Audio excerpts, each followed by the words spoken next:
have a 1914 Buick, and well, this old girl's been sitting for a good 85 years, and well, she's 111 years old.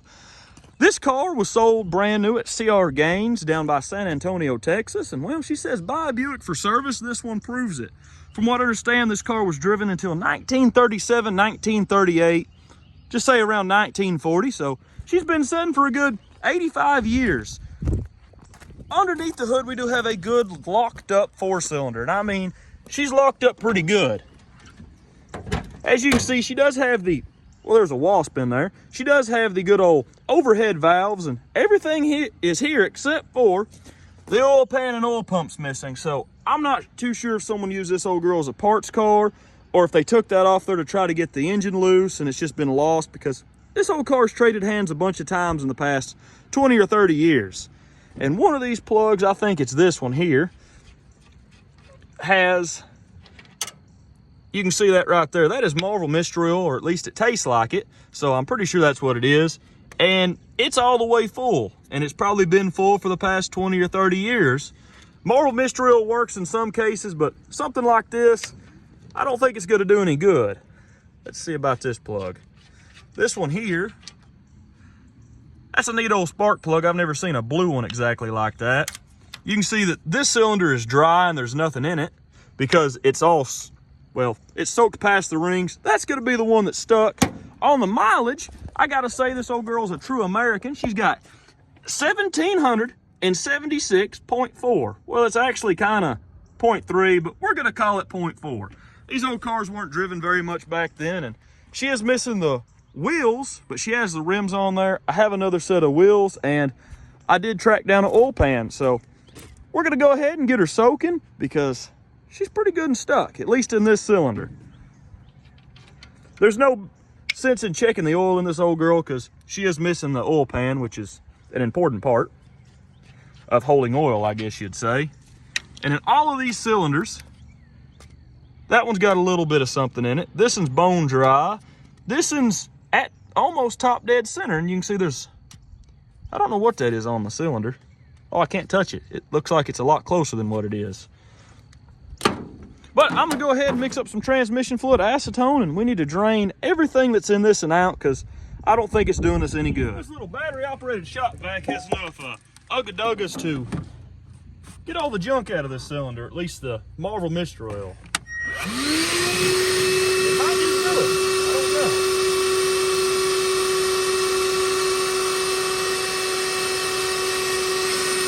Seems like it's doing it. I think that's all we're gonna get out of there. She don't look too bad.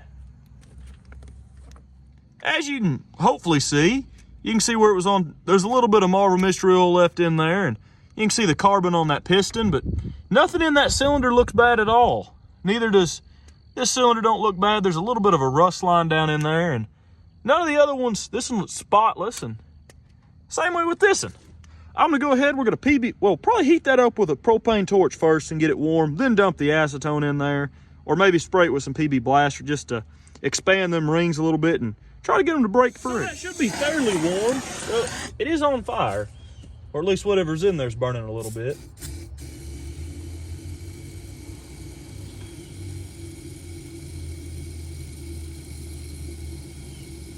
Give it a good bath in the PB Blaster, and I'll give all these a little bit of a bath in it. You can see smoke was coming out of that one because I guess they share an open exhaust valve, it looks like.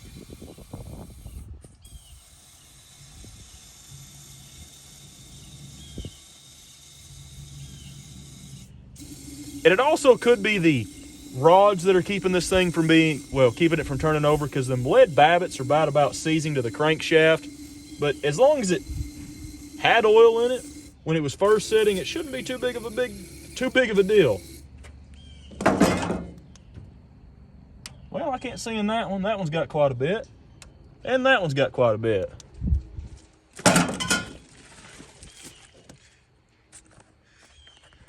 Now, a lot of y'all keep saying I need to use one of them fancy things called a funnel, and okay, y'all might be right on this one. Yeah, I'm gonna go find one of them fancy funnel things because I don't think I can waterfall that one in there. I went ahead and got one of them fancy funnel things, so this should go a lot easier.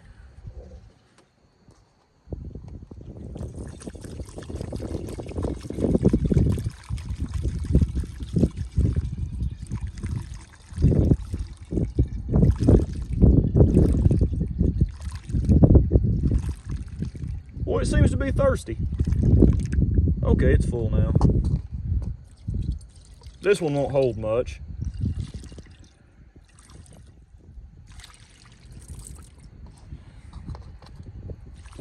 This one will hold a bunch.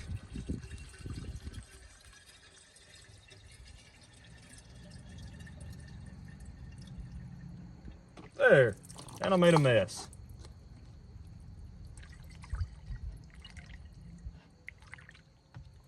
And that one's full. So, now it's just a waiting game. I'll wait a day or two, or a couple days, or a week, or however long it takes. I think I'm gonna spray the rod bearings with some PB Blaster as well, just to make sure we cover all our bases.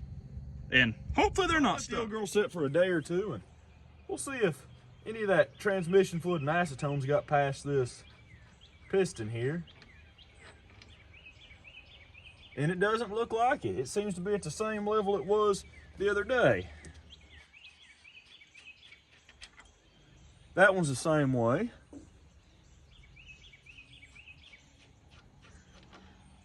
That one's down a lot.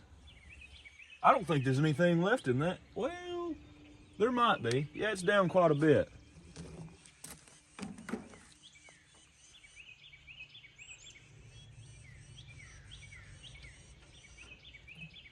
And that one's down quite a bit. I'm gonna take the old universal key and give it a little pry down there on the flywheel. Not too much though, because I don't want to break anything just yet. She got a budge in it?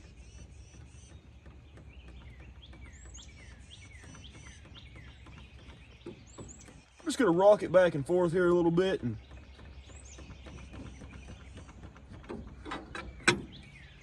well, you can only rock it one way, it seems. Boy, she's stuck.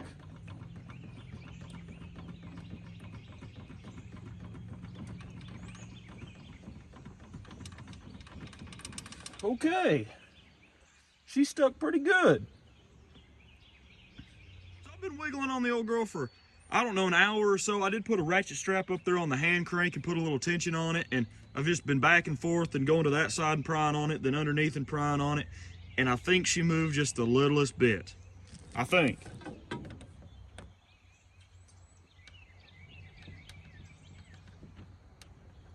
If you look, there's just a little bit of transmission fluid and acetone coming out of there. Come on.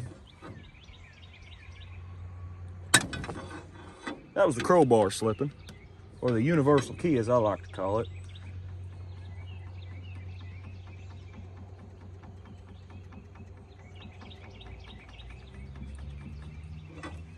Woo, she's just a barely moving.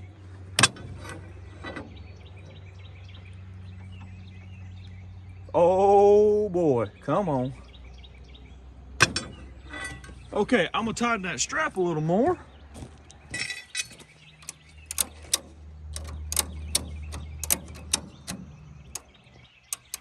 You gotta be careful not to break anything, because them front hand cranks will break, and also you can break stuff on the flywheel. Let's give her another pry. Oh boy. I'm gonna go ahead and grab a drain pan, throw it underneath there so we don't make too much of a mess, and we're gonna keep turning her over.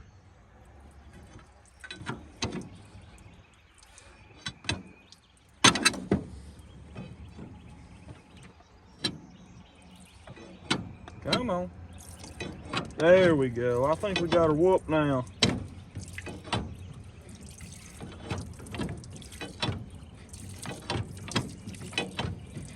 And all of that, well, 96.2% of that's going in a drain pan. The other 5%, well, it's kind of going on the ground.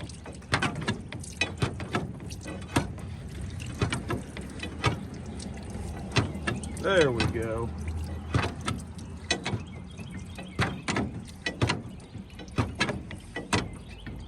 Well, she's easy to turn now.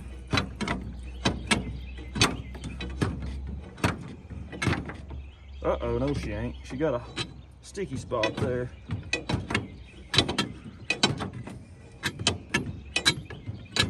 I'm gonna see if I can whirl her with the old hand crank. You can see just how hard this thing is to turn over here. Well, I mean, it's pretty stiff still to turn over.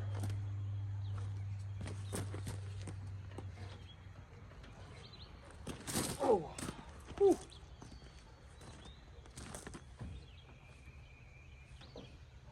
Not sure if it's the rods down there, the bearings in them, because I think it's the pistons still. I think one of them rings is stuck. Got some moisture in between it because they're just cast iron pins, and I think they're cast iron or tin pistons, so the piston might have a little rust on it as well.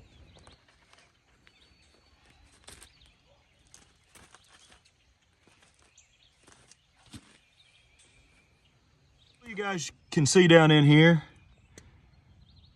I think you guys can see that rust right there. And you can see there's some speckled rust on the lower part of the cylinder wall.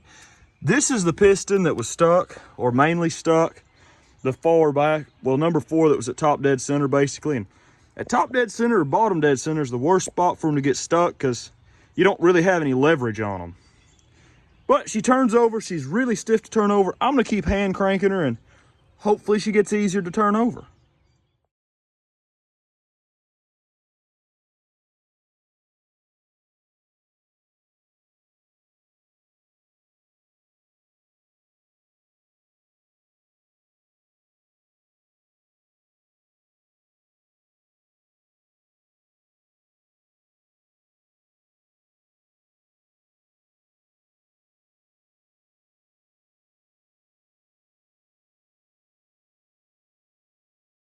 Ahead and got the oil pan off the parts motor, and as you can see, the Radicus Giganticus has been living in this one for a while.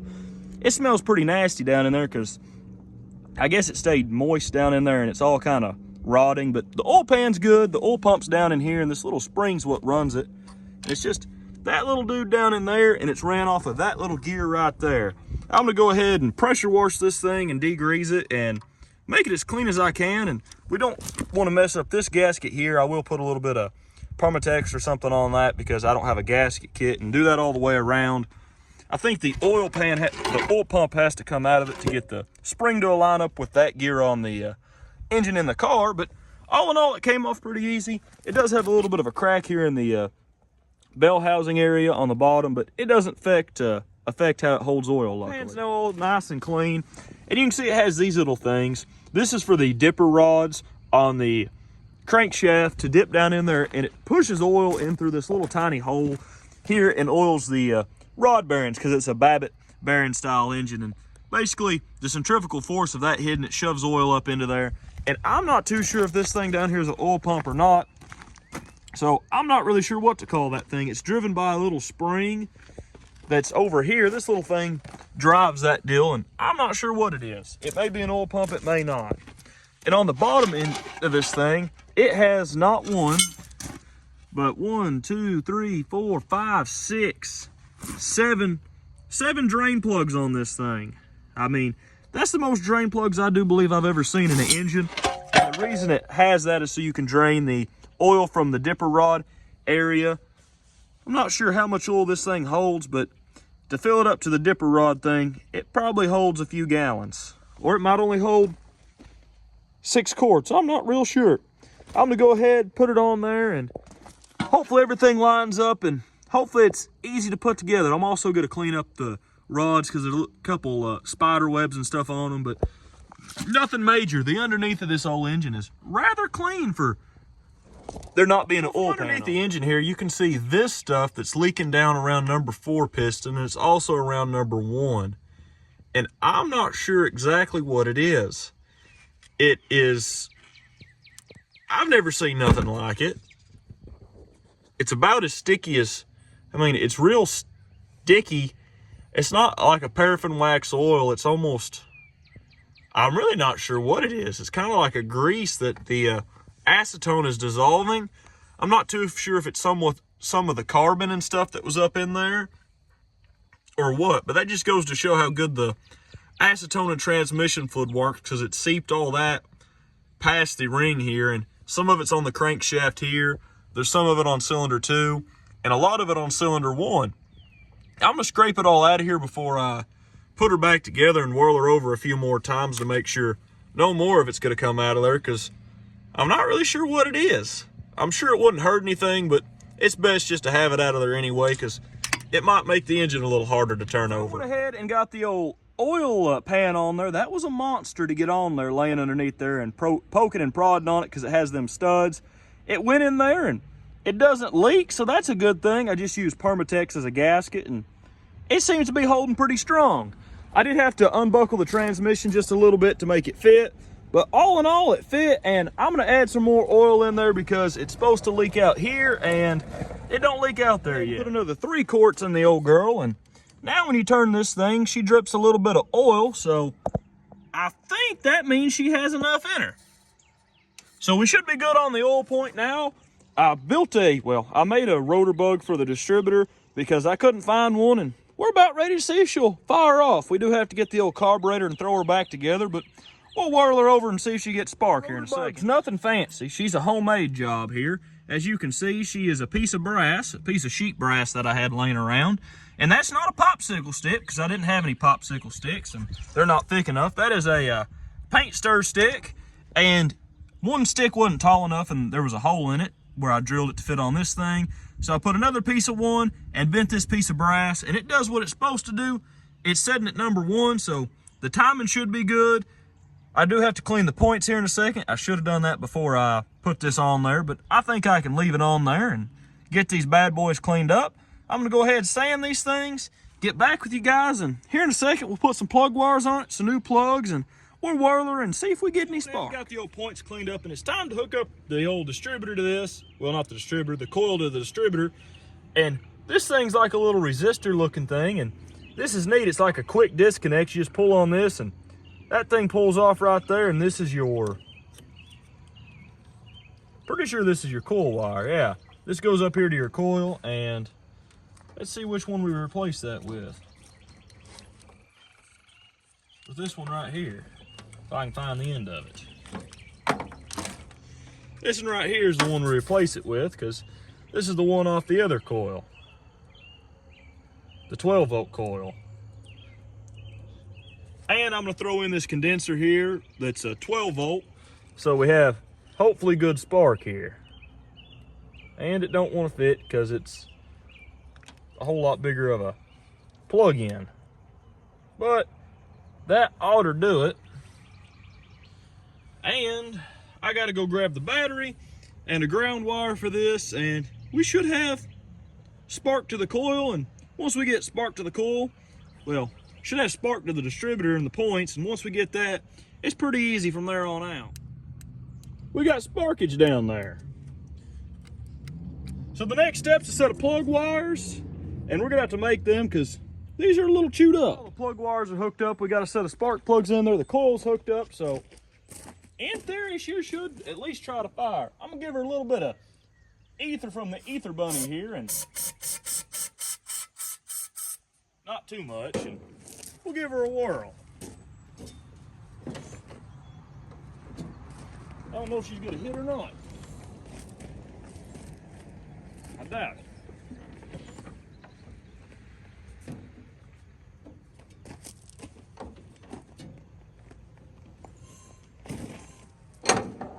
Well, I don't know.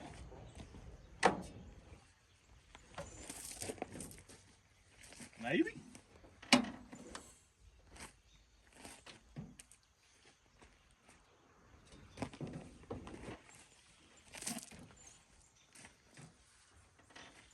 I don't think so.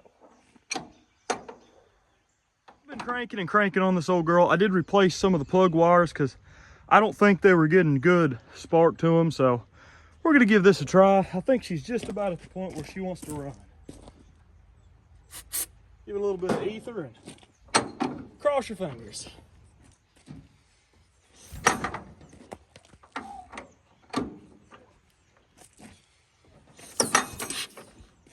She's a trying. Come on. Just a little bit of that.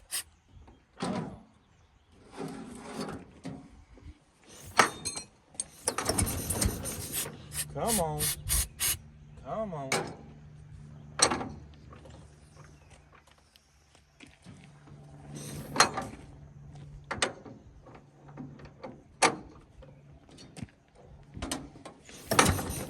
Come on, old girl. Come on. She's almost there.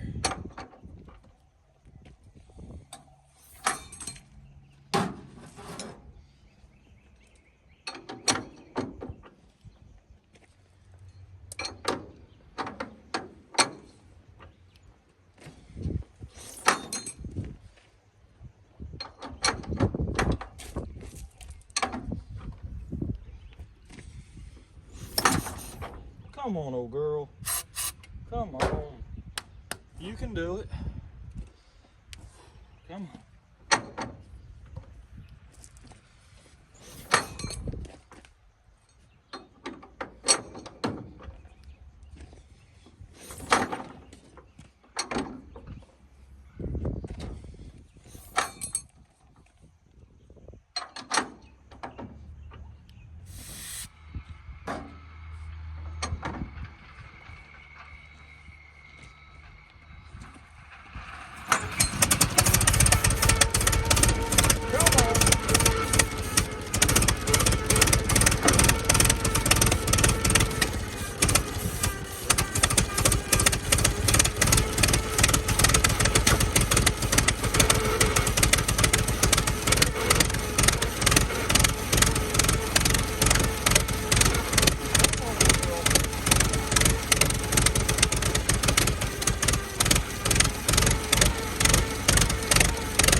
She runs.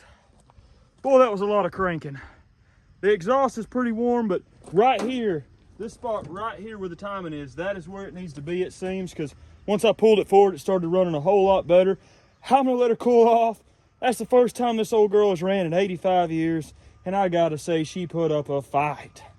I'm soaking wet with sweat, but she runs pretty good. I could probably give her some more advancement here once we get her running off the gas and stuff, and I'm gonna get a cooling system set up. The heads are not real warm, but the exhaust is, and that should put some heat back in her, and them rings should do a lot better, but she runs. Now we just gotta see if we can get her running and get her driving. Well, running long enough to drive. I think I got the water situation figured out, maybe, where she won't flood herself out with water. Get spraying out of there because the water pump works real well, it seems.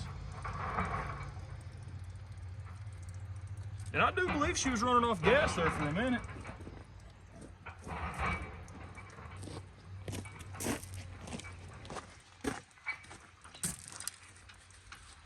It's crazy, once you get them to run, they kind of want to continue to run for some reason.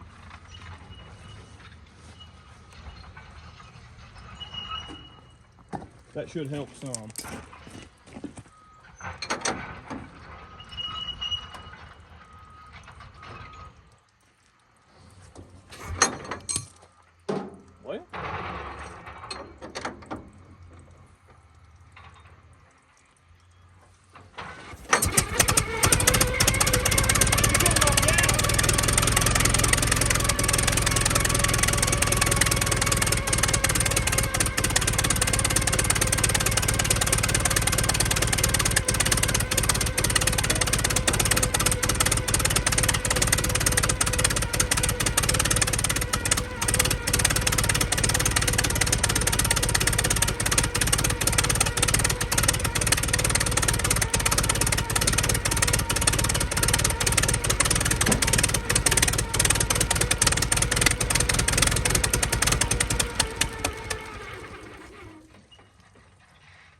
I gotta say, she runs pretty doggone good.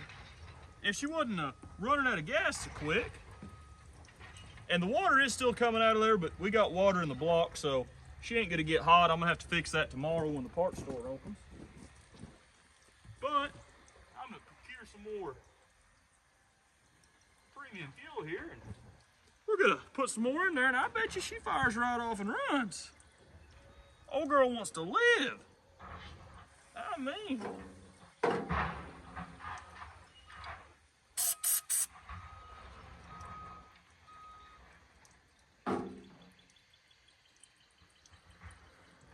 There we go. She's full, and let's give her a whirl.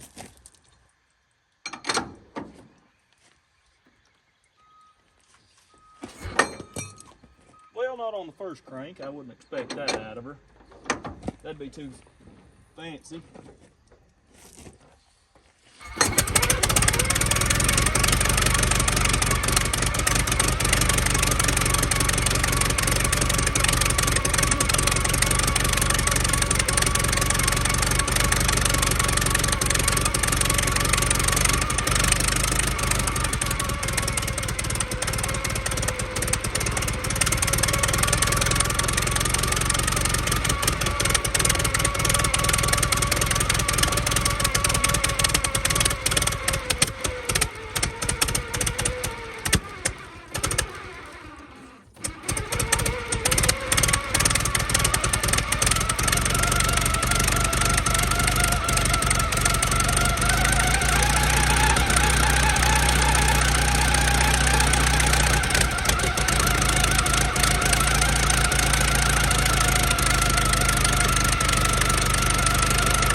I gotta say, she runs really good.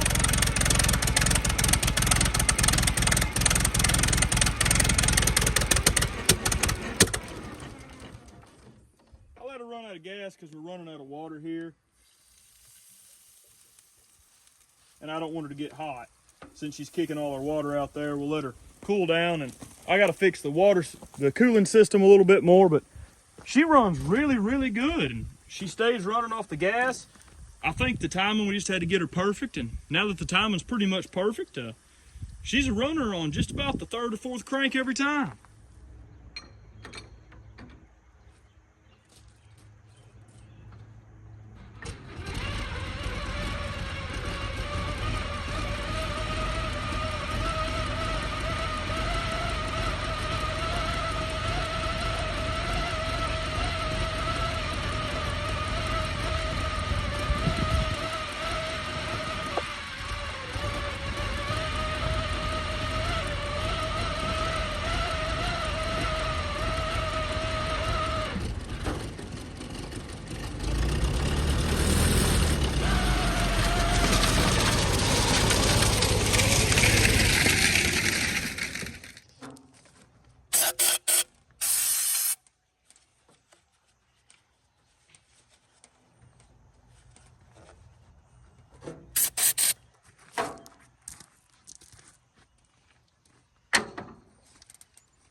So that whining noise is the basically part of the clutch assembly. I've oiled it a few times and it still keeps doing that. I'm not sure, maybe that's why she was parked, but I doubt it. I think that's just from it setting for a good 85 years. Something in there just ain't right. Press the clutch and it quits doing it because it disengages it and it's no longer engaging that bearing, which is, it does seem to be a little loose, but I've oiled it and it don't seem to help.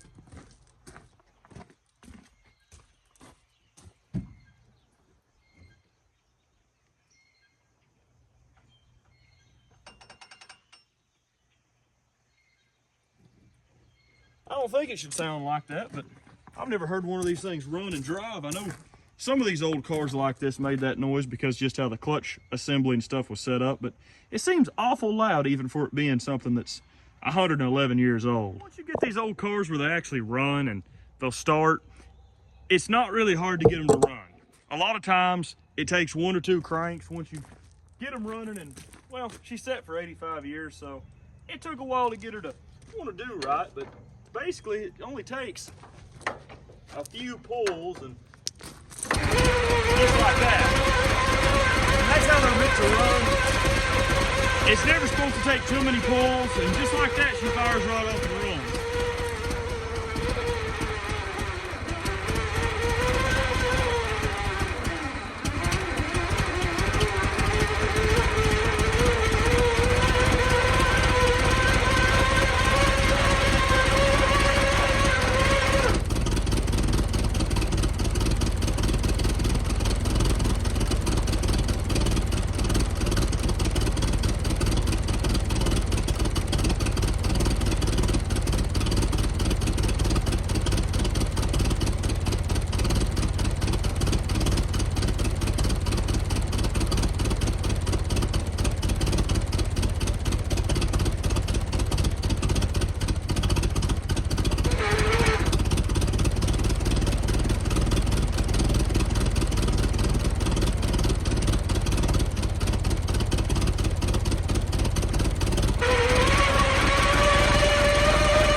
That's the neat thing about these old cars. They were always meant to be easy to start, and once you get the timing where it needs to be and the rings have good compression and everything, it normally takes 1 to 2 and at most 5 or 6 spins on it to get it to run even when it's cold. It's just, you have to get the timing right, and your updraft carburetor has to be pretty good and a lot of other things, but she runs pretty good. It's just a shame we ain't got no rims to put on her. Well, we got the old girl running, and I gotta say she runs pretty good for setting for 85 years, and she even moves a little bit. I was hoping to get her on the highway, but when I bought the car, it was all supposed to be here. I did know the wheel rings were missing. Didn't have them. Well, I think them are wheels, and the band that goes on them's a rim. I couldn't find any. I had a 23 Buick that's in 5 gazillion pieces, and sadly they take 24-inch rims, and this is a 25-inch. So I don't have anything that fits it. I do have a set of tires that came with this car that are from 1943, but I don't want to drive around too much on the wheel here because they're 111 years old, and I'm sure they were even harder to find than the rims. But all in all, she runs really good, and at the end I got it where she'd fire off just on 1 or 2 pulls, because once you get the timing right, once you get them running, once the rings kind of come back to life, they basically want to run and do right. And our little distributor bug we had to make here, that little dude right there, I mean, he held up good, and that's just a little piece of brass and a paint stick, and I gotta say, I gotta give it a 10 out of 10 because it worked perfectly. And this little thing's making an unsightly noise. I don't think it's supposed to make that noise. I've oiled it and greased it, and it still makes that noise. That may be why she was parked with a 1,776.4 miles on it, because these cars were beat on rough roads, and that could have something to do with it, or that may just be from setting for 85 years. But all in all, we got her running. We got her kind of driving, and I gotta say, this is one of the neatest, if not the neatest ones I've ever got running. I just love how it's got the exposed rocker arms and everything, and I have been putting water in it. Water pump works. It's one of them little turbo water pumps, and I gotta say, it works pretty good. all in all, she runs good. The carburetor does carburetor things, and well, we got her running after 85 years. And you guys should see this thing again. If someone has a set of wheels, well, rims for this and a set of little things that hold the wheel on, because I don't have them for this car. I do have some bolts, I just don't have the little clips that hold the wheel onto the rim. But thank you guys for watching. Please consider leaving a like and maybe subscribing, and I'll see you in the next video.